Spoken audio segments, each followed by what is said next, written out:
Dalam hadis ini ada 4 dosa paling besar di antara dosa besar.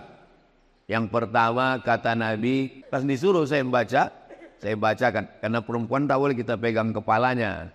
Nah, kalau ada nanti orang ruqyah bilang, ini mesti dipegang. Ini jinnya kuat ini. Itu hantu dia tuh. Assalamualaikum warahmatullahi wabarakatuh. Alhamdulillah, Allahumma salli ala Sayyidina Muhammad wa ala ali Sayyidina Muhammad. Yang sama kita hormati ketua beserta seluruh pengurus Masjid Syuhada Damai Langgeng. Hadir juga bersama kita pagi ini Ketua Ikatan Abdul Internasional, Pak Abdul Wahid. Yang ceramah nih Abdul Somad. Ini orangnya. Baik. Mudah-mudahan Allah subhanahu wa ta'ala memberikan kita istiqamah iman dan Islam. Amin ya rabbal alamin. Saya akan membacakan satu hadis yang diriwayatkan dari Sayyidina Anas bin Malik dalam kitab Sahih Al-Bukhari tentang 4 dosa besar. Nanti setelah hadis ini saya sampaikan, menjelang waktu sholat sunan isyraq, saya jawab beberapa pertanyaan. Setelah itu kita sholat sunan isyraq masing-masing. Setelah sholat sunan isyraq, kabarnya ada acara makan bersama di rumah masing-masing. Ada? Oh ada. Nah, itu mancing panitia aja. Ada kitab yang selalu dijadikan rujukan umat Islam dalam bidang hadis, Sahih Bukhari. Saking cintanya orang Indonesia dengan Imam Bukhari, maka bisa dihitung di antara kita ini semua pasti punya kawan atau keluarga namanya Bukhari. Paling tidak nama lakinya Pak Bukhari, nama kawannya Pak Bukhari, saking cintanya nama Bukhari. Apa arti Bukhari itu Pak Ustadz? Bukhari itu artinya orang Bukhara. Nama negaranya Uzbekistan. Jadi kalau di ujung itu huruf iya, itu menunjukkan artinya orang. Misalnya Madinah, iya tambah di ujung. Madani, orang Madinah. Makki, orang Makkah. Pekanbaru, payah juga, Pekanbarui. Jadi kalau di ujung itu ada huruf ya, nisbah, itu menunjukkan asal daerah. Ada Imam Masjidil Haram namanya Syekh Ahmad Khatib Al-Minkabawi. Berarti Minangkabau. Syekh Muhammad Yasin bin Isa Al-Fadani. Berarti orang Padang. Abdul Wahid Al-Indragiri, orang Inhil, Indragiri. Damai Langgengi, Damai Langge. Nah, jadi Bukhari itu bukan nama. Bukhari itu artinya orang Bukhara, Uzbekistan, berbatasan dengan Afghanistan. Yang mirip-mirip nama negaranya. Afghanistan, Uzbekistan, Tajikistan, Kirgistan, Pakistan. Ini adalah ulama besar. Nama lengkap dia Muhammad bin Ismail bin Ibrahim bin Al-Mughirah bin Bardisbah. Muhammad bin Ismail bin Ibrahim bin Al-Mughirah bin Bardisbah.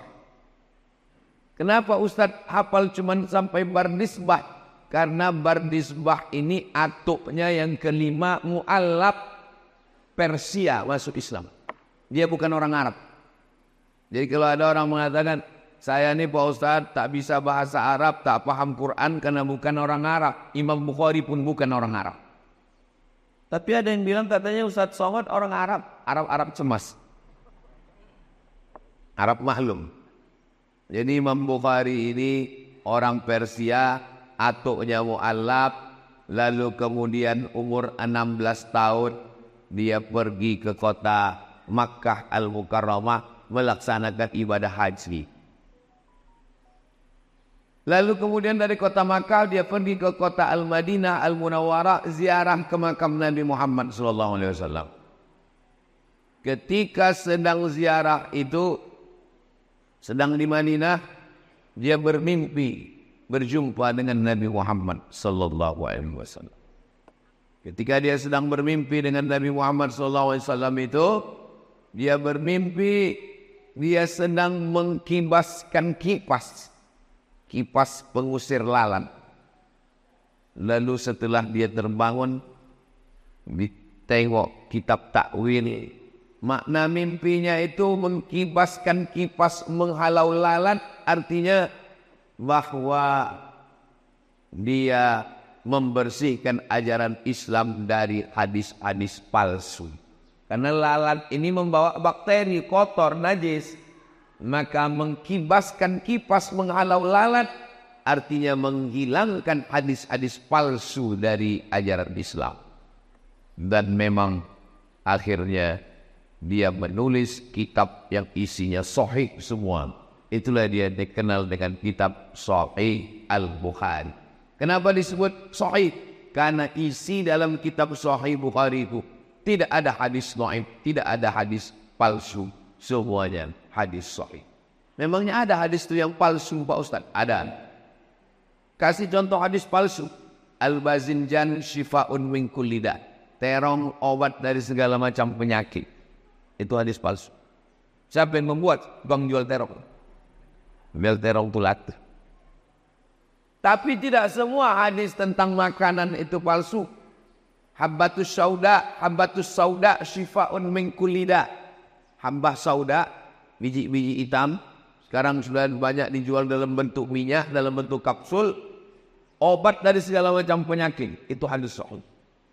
Alaikum bisyifa'aini, hendaklah kamu berobat dengan dua obat penyembuh. Al-asal, madu. Hadis tentang madu ada yang sahih, ada yang dhaif, tapi tidak palsu. Jadi tentang hadis sahih, palsu, dhaif, itu kita mesti serahkan kepada para ulama.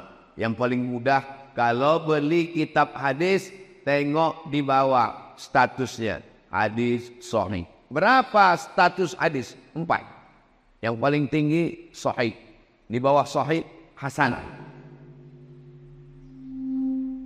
di bawah hasan dhaif, di bawah dhaif maudhu. Contoh hadis dhaif, Allahumma barik lana fima razaqtana wa qina azabannar. Dhaif.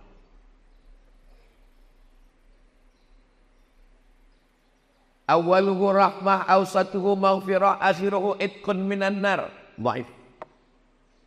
Utlubil ilma walau bisin, tuntutlah ilmu walau ke negeri Cina. Dhaif. Masalah rupanya hadis dhaif ini. Kata Imam Nawawi, ajma'al ulama'u ala jawazil amali bil hadis dhaif. Ulama sepakat boleh mengamalkan hadis dhaif. Mana tahu nanti ibu bapak sedang makan, Allahumma barik lana fima razaqtana wa qina azabannar. Datang orang sebelah, itu hadis dhaif. Emang masalah buat lo? Hadis dhaif tidak masalah, tak apa-apa diamalkan. Dengan syarat 5. Pertama, bukan dalam masalah akidah. Dalam masalah akidah tak boleh hadis dhaif. Kedua, bukan masalah hukum fikih halal haram. Masalah halal haram tak boleh hadis dhaif. Ketiga, tidak ada periwayatnya yang kazab, pendusta, penipu, pembohong. Keempat, masih bernaung di bawah hadis sahih. Kelima, untuk fadail amal, motivasi beramal, boleh beramal dengan hadis dhaif. Likulli syai'in qalbun, segala sesuatu punya hati. Wa qalbul Qur'an Yasin, hatinya Al-Quran adalah Yasin. Iqra'uha ala mautakum, bacakan surat Yasin pada orang mati. Hadis dhaif boleh diamalkan karena bukan masalah akidah, bukan masalah hukum halal haram. Tidak ada periwayatnya yang kazab, pendusta, penipu, pembohong, masih bernaung di bawah hadis sahih, dan dia untuk fadail amal, motivasi beramal. Ini dikaji di pondok-pondok pesantren. Pondok pesantren yang di antara tua di Sumatera Barat, namanya Pondok Pesantren Inya Canduang. didirikan oleh ulama besar tamatan Masjidil Haram Syekh Sulaiman Ar-Rasuli. Syekh Sulaiman Ar-Rasuli inya canduang bersama dengan inya Jaho membuat organisasi namanya PERTI, Persatuan Tarbiyah Islamiyah. Komisi Fatwa PERTI Riau namanya Abdul Somad. Ini orang. Pesantren Inya Candong itu punya alumni. Nama alumninya Abdul Wahid. Ini orang. Jadi beliau ini tamat pesantren Inya Candong. Lalu kemudian melanjutkan ke UIN Suska, Fakultas Tarbiyah. Lalu kemudian menjadi DPRD Provinsi Riau 2 periode. Lalu kemudian DPR RI. Dan segalang balihonya banyak berserak-serak. Asal nampak baliho 3, itu beliau ada saya satu, salah satunya saya. Tadi saya tengok baliho ini 3, rupanya 3 gambar saya. Adapun hadis yang mau kita kaji ini bunyi hadisnya, Su'ilan Nabiyu sallallahu alaihi wasallam anil kabair, an akbaril kabair. Nabi ditanya tentang dosa apa yang paling besar. Ada dosa besar, ada dosa kecil, ada dosa besar, ada dosa terbesar di antara dosa besar. Dalam hadis ini ada 4 dosa paling besar di antara dosa besar. Yang pertama kata Nabi, al-isyraku billah, syirik, mempersekutukan Allah. Siapa yang mempersekutukan Allah ini? Makanya nama perbuatannya syirik. Orangnya namanya musyrik. Kata mereka Tuhan itu ada jantan, ada betina. Tuhan yang jantan namanya Allah. Tuhan yang betina namanya Lata. Ada Lata, ada Uzza, ada Manat, ada Hubal, ada Jibti, ada Tawun, ada Naham. Tuhan jantan namanya Lata. Tuhan betina namanya, Tuhan jantan namanya Aziz. Tuhan betina namanya Uzza. Tuhan jantan namanya Manan. Tuhan betina namanya Manat. Tuhan jantan namanya Allah. Tuhan betina namanya Lata. Nikah Tuhan jantan sama Tuhan betina tadi, lahirlah anak-anak Tuhan. Anak Tuhan itu malaikat-malaikat, banatullah, anak Tuhan. Jadi tentang cerita Tuhan punya bini dan punya anak, itu kerja orang musyrik. Dari mana pemikiran Tuhan berbini beranak ini? Ini datang dari budaya Yunani kuno. Ada Tuhan jantan namanya Zeus, yang sekarang sudah masuk dalam game online dan judi online. Zeus ini punya bini Tuhan. Lalu lahirlah anaknya laki-laki turun dari langit ke bumi. Nama anaknya itu Hercules, anak Zeus. Bini Zeus mati. Kemudian Zeus berbini lagi. Bininya yang kedua ini jahat, kejam, memusuhi Hercules. Itulah setan. Jadi kalau ada bini jahat berarti tak ada saya bilang begitu. Jadi mitologi namanya. Ketika datang Nabi Muhammad SAW, ajarannya yang pertama adalah jangan syirik. Makanya kalau orang mau masuk Islam, dia mesti bisa mengesampingkan ini semua. Ajaran pertama dalam Islam, la ilaha. Kau jangan menyembah pokok kayu. Menyembah pokok kayu itu syirik, karena menduakan Allah. Kita diajarkan 17 kali sehari semalam, iyyaka na'budu wa iyyaka nasta'in. Ini sekarang banyak orang iyyaka na'budu wa dukun nasta'in. Kenapa berdukun itu syirik? Karena dukun-dukun berkawan sama setan. Dukun mintanya ke setan. Saya tak percaya Pak Ustadz dukun itu mintanya ke setan. Buka Quran juz 29. Ada satu surat namanya surat Al-Jin. Kenapa surat Al-Jin Bapak dengarkan aja pengajian. Ya terbaik. Karena pengajian subuh ini udah direkam. Kenapa surat Al-Jin? Karena memang makhluk jin itu ada.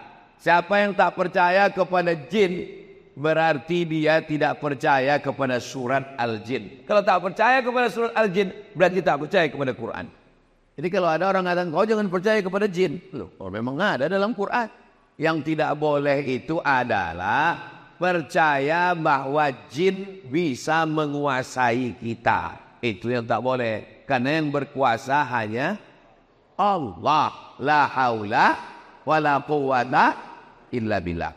Makanya sebelum tidur malam dibaca Al-Fatihah sekali, Qul huwallahu 3 kali, Al-Falaq sekali, An-Nas sekali, ayat kursi sekali, dihembuskan ke tapak tangan, disapukan ke muka, ke kepala, ke badan.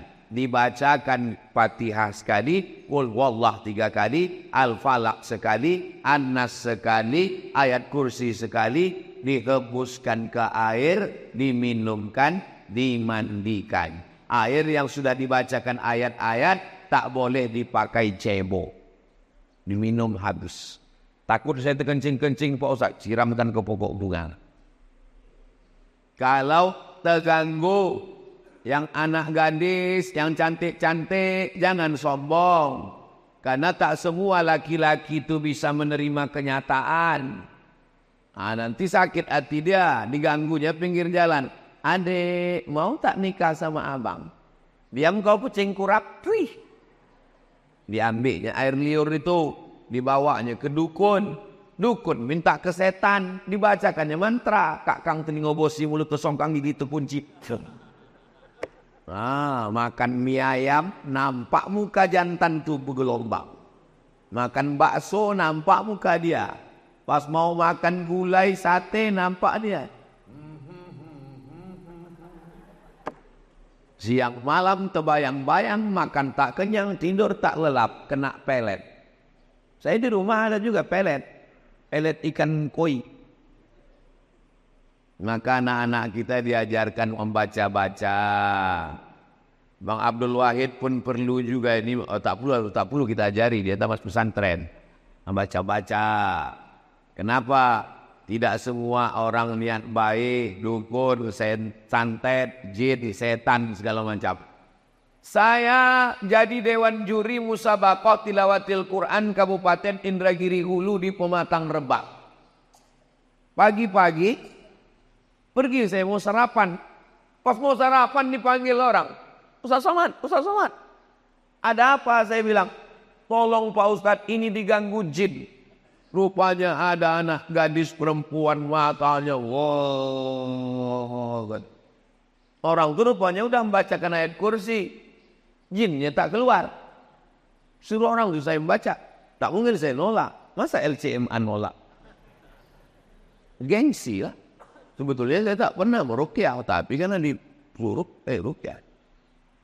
Orang itu kenapa jinnya tak keluar? Dibacanya pelan. Allahu la ilaha illa huwal hayyul qayyum. Mana mau dia keluar? Pas disuruh saya membaca, saya bacakan. Karena perempuan tak boleh kita pegang kepalanya. Nah, kalau ada nanti orang ruqyah bilang, ini mesti dipegang. Ini jinnya kuat ini. Itu hantu dia tuh. Saya baca ke telinga sebelah kanan dari jarak jauh. Allahu la ilaha illa. Sadar dia. Entah jin itu takut, entah terlalu kuat, Allahu a'lam. Sehat dia. Alhamdulillah. Sejak itu takut saya.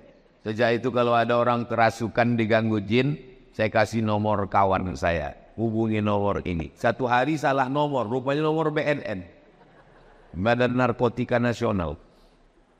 Bapak Ibu yang dimuliakan. Tapi tidak semua orang itu karena gangguan jin. Ini kadang banyak jamaah ini mengadu ke saya. Ustaz Somad tolong bacakan air Pak Ustaz. Laki saya ini malas sembahyang. Ustaz Somad tolong bacakan air Ustaz. Laki saya ini selingkuh. Lama-lama saya mikir, kenapa semua salah jin? Pas kita bacakan ayat kursi diminumnya, tak ada reaksi. Memang dia tidak terganggu jin, laki kau gatal. Sikit-sikit salah jin, sikit-sikit salah jin. Karena kita kasihan tuh sama jinnya. Nanti lama-lama keluar KPJ, Komisi Perlindungan Jin. Saking banyaknya jin yang teraniaya. Bahkan jin pun udah banyak yang pensiun. Kata jin, aku udah tak menggoda manusia lagi. Lebih parah pula orang itu dari aku lagi, kata dia. Bapak Ibu yang dimuliakan Allah. Dibawalah Ustadz Ruqyah ke rumah sakit. Sampai di rumah sakit, dibaca Ustadz nilai ayat kursi. Allahu la ilaha illa huwal hayyul qayyum. Diludahinya Ustadz. Apa kata dia? Sesama jin dilarang saling mengusir. Rupanya ulah yang membaca itu 11-12 sama yang dibaca. Jadi kata orang kampung kita, ini bukan masalah pistolnya, tapi masalah orangnya. Kalau bahasa kampungnya, man behind the gun. Orangnya. Imam Ahmad bin Hanbal, Imam Hambali tidak ada membacakan ayat kursi. Sakitlah adik raja di Baghdad, Irak. Sakit adik raja, diminta doa. Imam Ahmad bin Hanbal suruh datang ke istana. Kata Imam Ahmad bin Hanbal, aku tak perlulah datang ke istana. Lalu kemudian dikasihnya terompah kayu. Kita kalau bisa di toilet itu kasih terompah kayu. Kenapa di toilet terompah kayu? Supaya kaki tak kena najis. Karena setan masuk dari was-was akibat kaki kena najis bekas percik kencing. Waktu sedang sembahyang tuh, batal tak batal? Batal tak batal? Batal tak batal? Maka pakai terompah kayu. Imam Ahmad bin Hanbal mengasih terompah kayunya. Bawakan terompah kayuku ini, letakkan di dekat adik sultan yang sakit tuh. Diletakkan terompah kayu Imam Ahmad bin Hanbal, sehat. Tak perlu baca-bacakan ayat. Terompah kayu letakkan sehat. Hari berganti, musim berubah, pekan berubah, bulan berubah tahun, tiba-tiba kuman adik raja itu balik. Rupanya hari dia kuman itu, Imam Ahmad bin Hanbal meninggal dunia. Dibawakan orang tuh terompah kayu. Ini terompah kayu. Kata jin tuh, aku bukan takut sama terompah kayunya, tapi aku takut sama yang punya terompah kayu. Dan yang punya terompah kayu sudah mati. Jadi rupanya kalau kuat iman kita, belum lagi kita bacakan ayat itu, setan itu sudah lagi ligah pugang, nintang pukang larga. Kalau menengok dari jamaah subuh Masjid Syuhada ini nampaknya orang-orang yang ditakuti setan semuanya. Tapi nggak tahu juga lah ya. Mudah-mudahan kita selamat dari syirik, insya Allah. Amin. Jangan katakan orang kafir musyrik Makkah itu tidak beribadah. Orang Makkah musyrik Abu Jahal, Abu Lahab itu rajin beribadah. Waktu Nabi membersihkan Masjidil Haram, berapa jumlah Tuhan? 360 Tuhan dalam bentuk patung berhala, perak, emas, perunggu, besi, kayu. Bahkan ada patung Tuhan itu yang terbuat dari tepung gandum. Tepung gandum dicampur minyak samin, minyak sapi, diadon, dibuat gambar Tuhan besar, disembah mereka. Pas perutnya lapar, dicuilnya Tuhan tuh. Mohon maaf Tuhan, lapar kali perutku, kemana? Itu maka mereka disebut dengan jahil. Kenapa jahil? Karena tidak mengenal Tuhan. Maka dalam tauhid dikenal awwaluddin ma'rifatullah. Perkara pertama dalam Islam adalah mengenal Allah. Wujud tidak baqa mukhalafatu lil awadisi qiyamuhu binafsihi wahdaniyah qudrat iradat.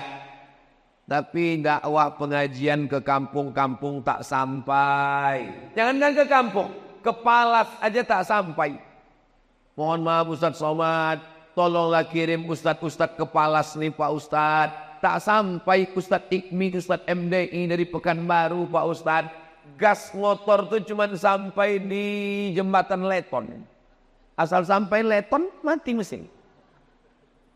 Itulah maka Ustadz Al-Nob Dinar membuka pesantren di Palas. Alhamdulillah, anak-anak tahfiz Quran itu yang jadi imam.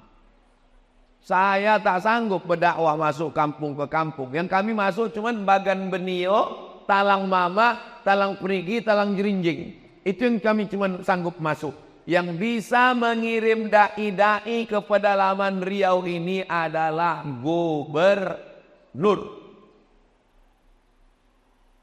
Kalau terpilihlah gubernur yang peduli pesantren, tamat pesantren, peduli dakwah, dikirimnya lah dai-dai ke pedalaman insyaAllah. Mudah-mudahan terpilihlah orang yang peduli kepada dakwah insyaAllah. Amin. Tapi kami bingung Pak Ustadz, banyak kali balego-balego sekarang. Kalau tuan sholat Jumat jangan lupa bawa kain. Kalau udah ada yang ada gambar Ustadz Somad jangan lagi ke yang lain. Jelas.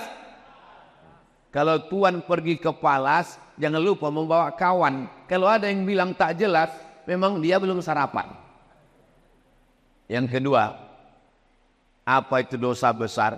Uququl walidain, durhaka kepada orang tua. Tahu Bapak Maradona? Maradona ditanya, siapalah orang yang paling kau idolakan Maradona? Kata Maradona, ayahku melepuh keringatnya mencari makan untuk aku. Lalu kemudian dia balik ke rumah. Ayah Maradona itu kuli. Balik dia ke rumah. Dia bilang, kami tanya, ayah dari mana? Aku dari jalan-jalan tadi, kata dia. Karena dia ingin menyenangkan hati kami. Dibelikannya aku bola. Dialah yang pertama kali membelikan aku bola, menyuruh aku ke lapangan bola. Tak layak aku membanggakan orang lain. Sementara ayahku yang sudah berpeluh keringat, darah, air mata, membelikan bola untuk aku. Jadi Maradona itu mungkin akidahnya tak sama dengan kita. Tapi pasal kepada orang tua, dia termasuk orang yang berbakti kepada orang tua. Saya tidak mengajak Bapak Ibu suka sama Maradona. Tak suka ya tak apa-apa. Kita bebas, kita demokrasi kok. Tapi jangan caci maki, sumpah serapah, ejek mengejek, bully membuli. Begitu juga dalam hal masalah pilkada ini. Jangan, beda biasa. Tapi jangan caci maki, sumpah serapah. Kalaupun ngejek, hati-hati juga. Ini survei kan udah 35%. Susah mengejarnya. Kalaupun ngejek, ya sekedarnya aja lah. Susah nanti memperbaiki hubungan kita. Saudaraku yang dimuliakan Allah Subhanahu wa Ta'ala. Jadi masalah orang tua, mudah-mudahan anak-anak kita ini semua anak-anak yang berbakti kepada orang tua insyaallah. Amin. Yang ketiga, yang dosa terbesar itu adalah qatlun nafsi, membunuh. Membunuh, benci, sakit hati sama orang, sewa preman, tabrak, mati, kecelakaan, padahal membunuh. Sakit hati sama orang, pergi ke dukun, santet, dibunuh pakai jin. Jin bisa membunuh. Sahabat Nabi ada yang meninggal dibunuh jin. Namanya Sa'ad bin Ubadah. Dibunuh jin di dalam toilet. Memang udah sampai ajalnya, mati syahid. Kita sebelum masuk ke toilet, Allahumma inni a'udzubika minal khubusi wal khaba'is. Begitu kita bacakan Allahumma inni a'udzubika, maka langsung badan kita itu dipasang Allah penutup sehingga jin setan yang ada di toilet itu tak bisa menengok kita. Saya pergi ke stasiun kereta api Pringsewu. Bahasa Jawa sewu itu artinya apa? Simu. Sewu, simu. Pringsewu, stasiun kereta api 1000 kamar yang ada di Semarang. Sampai di atas, kereta api ini punya Belanda. Sampai di atas saya ditunjukkan sama guide-nya. Ustadz Somad, ini ruangan jenderal Belanda. Toiletnya di luar. Jadi rupanya Belanda itu dulu tahu toilet itu tempat setan, dibuatnya jauh-jauh. Itu beda orang dulu sama orang sekarang. Orang dulu makannya di rumah, buang air besarnya di luar. Orang sekarang makannya di luar, buang air besarnya di kamar. Ustaz Somad ini ngomong gitu macam toilet dia tidak di rumah aja. Toilet saya di rumah, tapi ada dindingnya, ada pintunya. Ditutup, mau tidur malam ditutup. Baca doa, mau masuk ke dalam Allahumma inni a'udzubika minal khubuthi wal khaba'is, dipasang Allah semacam protek pelindung, tertutup badan kita ini semua. Jadi orang yang tak baca doa Allahumma inni a'udzubika minal khubuthi wal khaba'is, masuk ke toilet, ditengok jin, ditengok hantu, ditengok setan. Syukur-syukur setan itu kalau cuma nengok, kalau dia streaming, hidup aja kamera, ditonton semua sama kawan-kawannya. Masa setan itu canggih juga punya handphone macam kita Pak Ustaz. Baca buku Isa Daud dari Mesir. Judulnya Al-Hiwar Ma'ajinnil Muslim. Teknologi jin lebih canggih daripada teknologi zaman kita sekarang. Mana buktinya? Jin Ifrit. Jin Ifrit sanggup memindahkan kursi Balqis dari Yaman ke Palestina sebelum Nabi Sulaiman berdiri. Kata Nabi Sulaiman, ayyukum ya'tini bi'arsyiha qabla an ya'tuni. Siapa yang sanggup membawa kursi Balqis dari Yaman ke Palestina 3000 km sebelum Ratu Bilqis sampai, apa kata jin Ifrit? Ana atika bi qabla an taquma min maqami. Aku bisa memindahkan kursi Balqis dari Yaman ke Palestina sebelum kau tegak dari tempat duduk. Tegak dari tempat duduk itu berapa detik? 5 detik kalau tak kena osteoporosis. Cobalah tegak. 1, 2, 3, 4, 5. Pindah kursi Balqis. Ada sekarang orang yang bisa memindahkan ini 5 detik ke Palestina? Tak ada. Kalau ada kita minta jasa dia memindahkan supaya Benyamin Netanyahu itu pindah ke Damai Langgeng. Sampai sini baru kita gulai dia. Asam podeng. Uquful walidain, durhaka pada orang tua yang keempat. Pertama, syirik. Kedua, durhaka orang tua. Yang ketiga, membunuh. Yang keempat, syahadatuz zur, kesaksian palsu. Jangan bersaksi palsu. Saya nggak pernah bersaksi palsu Pak Ustaz. Orang kalau sudah disebut saksi palsu, bayangan dia di pengadilan, ditanya hakim, apakah saudara melihat peristiwa ini? Saya melihat Pak Hakim, padahal dia tak menengok. Jangan lupa, kita bersaksi palsu ini bukan di pengadilan. Bersaksi palsu di mana? Di masjid. Di masjid kita bersaksi palsu. Berdirilah keluarga ahli waris. Apakah jenazah ini baik? Baik. Kau sudah memberikan kesaksian palsu. Bukan kau kenal siapa dia. Tak koruptornya dia. Tak makan haramnya dia. Saya kalau ditanya jamaah, dan saya belum pernah seumur-umur menjebak jamaah. Saya kalau ditanya orang, apakah jenazah ini baik? Aku tak tahu. Mana kita tahu? Tapi kalau orang itu baik, memang saya bersaksi. Beberapa jenazah saya tulis di Instagram. Aku bersaksi orang ini baik.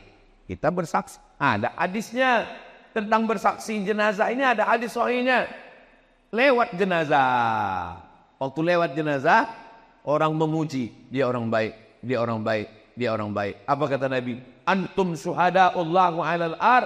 Kalian saksi-saksi Allah di atas muka bumi. Wajib dia masuk surga. Tapi saksinya tidak direkayasa. Kapan kita bersaksi palsu? Waktu acara akad nikah. Aku nikahkan engkau dengan anakku dengan mahar sebentuk cincin emas tunai. Sah? Sah. Padahal tidak sah. Kenapa? Karena itu bukan anak dia. Bukan anak dia itu. Kok tahu Ustaz bukan anak dia? Nikahnya Januari, lahirnya Mei. Mana ada hamil 5 bulan? 9 bulan 10 hari baru lahir. Kenapa pula nikah Januari lahir Mei? Pas ditanya berapa bulan lahir? 5 bulan. Kok cepat kan? Ini edisi minimalis. Mana bisa? Itu bukan anak kamu. Ini sudah tes DNA ke Singapura Pak Ustadz. Darahnya sama. DNA tak laku dalam nasab Wak. Nasab dalam Islam itu bukan pakai DNA. Tapi inilah jelas itu memang, maaf cakap, memang benih dia. Tak ada laki-laki lain. Kenapa tak diakui? Di mana kesalahan dia? Kesalahan dia satu, mencoblos sebelum hari H. Kertas yang dicoblos sebelum tanggal 27 November tidak diakui KPU. Jelas? Apanya yang jelas ini? Jelas nasab tadi tak diakui karena dia sudah ada sebelum akad nikah. Jangan nikahkan anak yang hamil. Malu. Dulu di Pinang tak dikasih. Datang orang meminang baik-baik tak dikasih. Muncul niat jahatnya. Tanam pinang rapat-rapat supaya puyuh tak dapat lari. Sudah ku pinang tak dapat-dapat. Aku bawa ku hotel, ku hamili, kata dia. Nauzubillah. Banyak orang tua sekarang lebih mau makan di daun daripada makan di pinggan. Di Pinang tak mau. Mau mencari menantu kaya. Mau mencari menantu hebat. Sudah hamil baru tahu rasa. Barulah dinikahkan. Itu nikahnya menurut mazhab Syafi'i sah. Nikahnya sah. Yang jadi masalah setelah lahir anak. Lahir anak tak boleh dibinkan ke dia. Karena itu bukan anak dia. Lahir anak, mati si bapak, anak ini tak dapat hak tawaris karena mereka tak ada hubungan nasab. Lahir anak laki-laki, setelah itu lahir adiknya perempuan. Ini si abang anak pertama ini tak bisa jadi wali bagi adiknya karena mereka dianggap saudara seamak, bukan saudara seayam. Meninggal tak dapat warisan. Menikah, kebetulan anak hasil coblos sebelum hari H tadi, anak itu perempuan 25 tahun umurnya, cantik, dipinang orang. Tak bisa kau walikan, Pak. Itu bukan anakmu. Lalu walinya siapa kalau dia mau nikah nanti? Fasultanu waliyun man la waliyalah. Walinya adalah wali hakim, Pakku. Enggak enak lah Pak Ustadz, saya dulu kenapa ya? Enggak enak lah Pak Ustadz, saya kan bapaknya, gimana cara saya menolak? Mesti kuajari juga cara menolak. Pura-pura mencret, kalau sakit perut tak bisa. Kalau ditanya Pak Kua, mohon maaf Pak Kua, aku tak bisa mewalikan ini. Pak Kua tahulah, iyalah bukan bapak aja, memang udah begitu, udah kebanyakan sekarang kan Pak. Jaga anak-anak kita Pak, jaga anak-anak kita Bu. Saya ini lemah penceramah Ustadz. Yang bisa menjaga itu adalah pemimpin yang bisa memasukkan pendidikan agama ke sekolah umum, merendahkan biaya pendidikan pondok pesantren. Ustadz Al-Nob ini pimpinan pesantren Nurul Azhar Palas. 1 tahun 25 orang gratis. 25 orang, sekarang 100 orang gratis. Laki-laki di Palas. Saya di Mahat Az-Zahra, Limbo Panjang perempuan, setahun gratis 25. Setahun cuman 100 orang yang sanggup kami gratis. Jadi Ustaz Somad menggratiskan santri di Limbo Panjang 100 gratis, yang lain bayar. Dari mana Ustaz bisa dapat duit 100 itu? YouTube.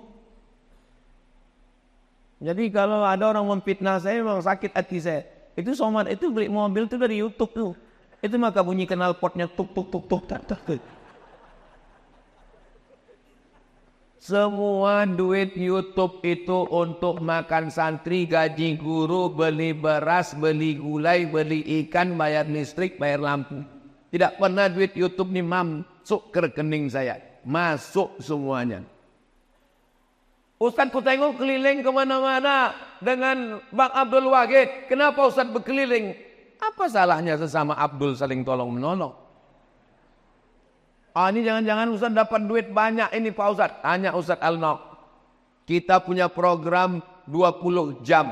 Hari Sabtu, hari Jumat Sabtu. Jumat Sabtu bulan Oktober, Jumat Sabtu bulan November. Semua duit yang masuk diserahkan untuk makan santri, gaji guru. Ini perlu saya jelaskan di tempat yang suci ini. Supaya apa? Jangan ada dusta di antara kita. Bapak Ibu yang dimuliakan Allah. Jelas?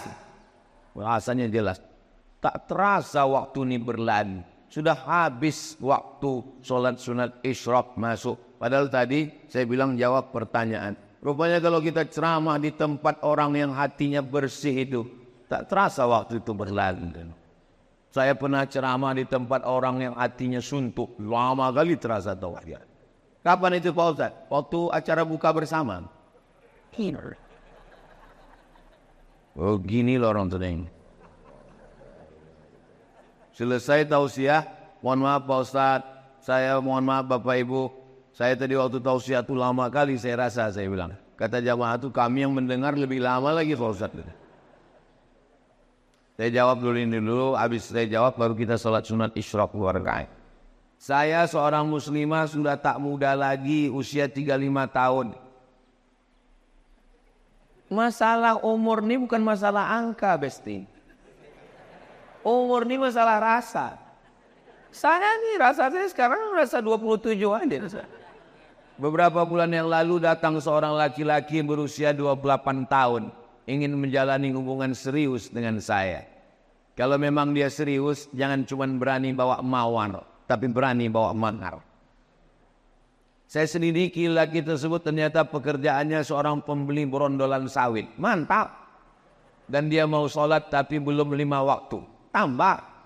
Kemudian pas hari Jumat beliau saya WA di waktu sholat Jumat dan dia menjawab WA saya dan kita chattingan sepanjang waktu sholat Jumat. Jangan terima lagi. Sedang Tuhan aja dia khianati, apalagi kamu. Dan saya menolak beliau dengan alasan perbedaan usia yang jauh. Masalah umur tak masalah. Nabi Muhammad dengan Khadijah jauh 15 tahun, tak apa-apa. Dalam hati saya karena pekerjaan beliau yang saya ragu kehalalannya.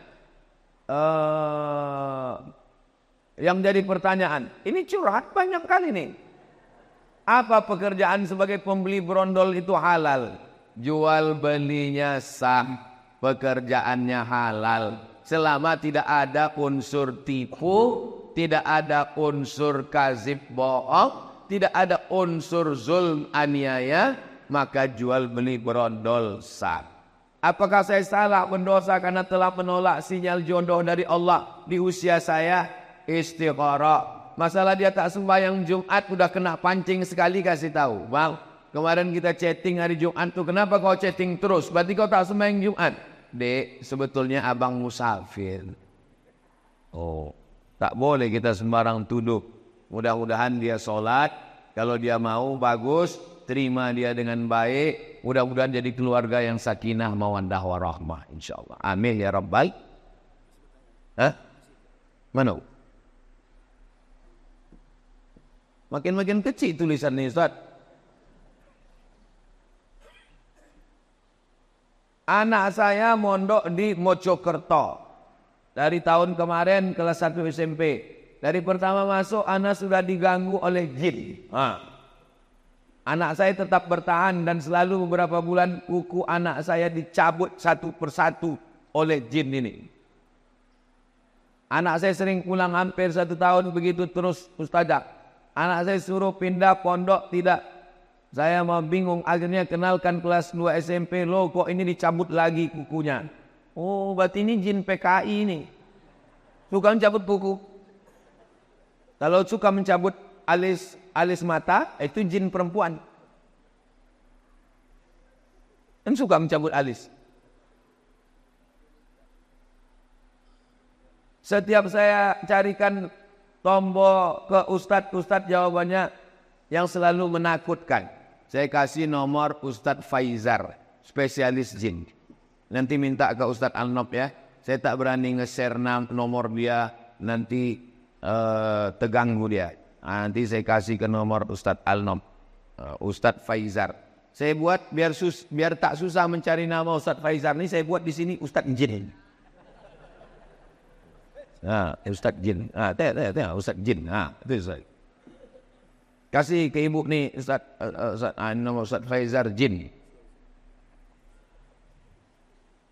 Ada lagi pertanyaan tadi? Udah catat nomor. Nanti kirim ke ibu itu nomor Ustadz Faizar. Bolehkah berhajat ingin rumah cepat terjual ditebus dengan puasa? Oh, jadi kalau rumah terjual puasa, kalau tak laku-laku tak puasa-puasa. Itu namanya nazar. Nazar itu membuat amalan sunat menjadi wajib. Nazar namanya. Aku bernazar nanti kalau begini-begini aku akan, kalau lulus anakku ini PNS aku akan berkurban. Kalau tak lulus aku tak berkurban sampai mati. Itu merajuk namanya. Hukum asal nazar itu boleh. Tapi kata Nabi, nazar itu untuk orang yang pelit. Pelit dia tak mau bersedekah, maka diikatnya dengan nazar. Tapi hukum asal nazar hukumnya boleh mubah. Tolong kalau sebelum bernazar itu diingat baik-baik. Khawatirnya waktu bernazar berjanji-janji sesudah selesai tak ditunaikan. Ada orang begitu. Pak Ustadz, saya kemarin bernazar. Apa nazarmu? Saya puasa Senin Kamis sampai mati. Matilah kau. Iya tak taat. Jadi sebelum bernazar tuh pikir-pikir baik-baik. Saya anjurkan kalau nazar bagusnya nazar sodakoh saja. Karena kalau puasa Nabi Daud bernazar pula puasa Nabi Daud sampai mati. Sebelum mati kita duluan. Kita sibuk. Jadi sebelum bernazar itu pikirkan baik. Kalau nazar sodakoh, ini bagus. Ada lagi pertanyaan Ustaz Al-Nob?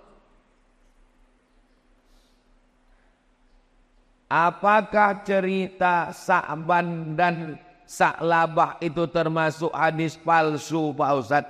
Hadis palsu. Usah diriwayatkan lagi. Usah disebar-sebarkan lagi. Man kadzdzaba alayya muta'ammidan, siapa yang berdusta kepadaku secara sengaja, falyatabawa maq'adahu minan nar, siapkanlah tempat duduk dari api neraka. Jadi kalau ada penceramah meriwayatkan hadis palsu satu hari sekali, sebulan booking 30 kursi di neraka jahanam. Hati-hati meriwayatkan hadis. Kalau tak betul-betul sahih, tanyakan kepada ahlinya. Mudah-mudahan kita selamat dunia akhirat insyaAllah. Ini ada pertanyaan. Mana tadi pertanyaan Ustaz Al-Nob tadi mengirimkannya? Saya mengalami maaf cakap, keputihan terus menerus. Sebelum sholat saya bersihkan. Dan ketika sholat keluar. Bagaimana Pak Ustadz? Laki-laki bisa mengalami namanya sulusul baul. Baul kencing. Sulusul rantai. Sulusul baul kencing berantai. Menetes tak putus-putus. Perempuan bisa mengalami dua. Pertama istihadah. Darah tak putus-putus. Yang kedua cairan tak putus-putus. Maka cara mengatasinya bagaimana? Dibersihkan sebelum masuk waktu sholat. Pergi ke toilet, bersihkan, sesudah itu pakai pembalut. Setelah dipakai, berwuduknya setelah masuk waktu. Jadi kalau zuhur jam 12.15, jangan berwuduk sebelum azan, sebelum masuk waktu. Begitu mendengar suara azan, Allahu Akbar, Allahu Akbar. Masuk ke toilet, bersihkan, pasang pembalut, maka yang menetes setelah wuduk tadi, ma'fu anhu, termaafkan. Bisa terjadi tiga. Pertama, sulusul baul, kencing tak putus. Kedua, istihadah, darah tak putus. Ketiga, cairan yang tak putus keluar. Khurujus syai'i anis sabilaini, keluar sesuatu dari dua jalur. Dari kubul bagian depan, dubur bagian belakang. Kalau keluar dia batal wudhu. Kalau batal wudhu, batal sholat. Tapi ada keringanan. Kalau dia menjadi penyakit, berobat, berkusu. Kalau tak juga sembuh, maka dia menjadi ma'fu anhu, termaafkan. La yukallifullahu nafsan illa wus'aha. Itulah kaji kita subuh ini. Mudah-mudahan berkah. Kita sholat sunat isyraq. Habis itu nanti kita tak tahulah tahap kata panitia. Habis itu kami nanti akan lanjut ke Pasar Pagi, lanjut ke dialog. Habis itu kami ke Rokan Hulu, ke Pasir Pangarayan, ke Ujung Batu. Jadi Ustaz Somad ini keliling-keliling terus nih sampai kapan? Sampai tetes darah penghabisan.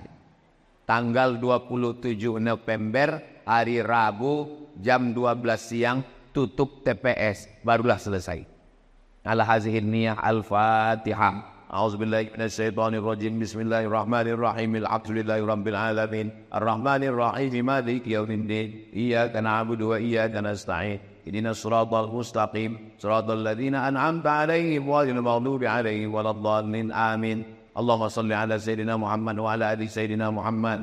Assalamu alayka ya Rasulullah, la tada' lana dzamban illa ghafarta. Pulang kami dari masjid syuhada ini bersih dari dosa-dosa. Wala dainan illa qadaita, tolong kami lepas dari hutang piutang riba. Wala maridan illa syafaita, yang sakit-sakit angkat penyakitnya. Wala mayitan illa rahimta, yang meninggal dunia ampunkan dosanya. Wala aziban illa zawajata, yang belum menikah jumpakan dengan jodohnya. Wala raghiban illa anjabata, berikan keturunan soleh solihah anak penghafal Quran. Ya qadiyal hajat, engkau menunaikan hajat. Iqdi hajatina, tunaikan segala hajat kami. Allahumma rzuqna imaman adila, berikan riau pemimpin yang adil dan amanah, pemimpin yang takut kepada engkau ya Allah, pemimpin yang peduli kepada anak yatim, fakir miskin ya Allah. Rabbana taqabbal minna innaka antas samiul alim wa tub alaina innaka antat tawwabur rahim. Rabbana atina fid dunya hasanah wa fil akhirati hasanah wa qina azabannar. Wa sallallahu ala sayyidina Muhammad wa ala alihi wa sahbihi wa sallam walhamdulillahi rabbil alamin. Taqabbalallahu minkum minna wa minkum taqabbal ya karim. Salat sunat Isyraq 2 rakaat, habis itu baru kita bersalam-salaman. Usolli sunnatal Isyraq raka'ataini lillahi ta'ala. Terima kasih segala perhatian, mohon maaf segala kesilapan. Wassalamualaikum warahmatullahi wabarakatuh.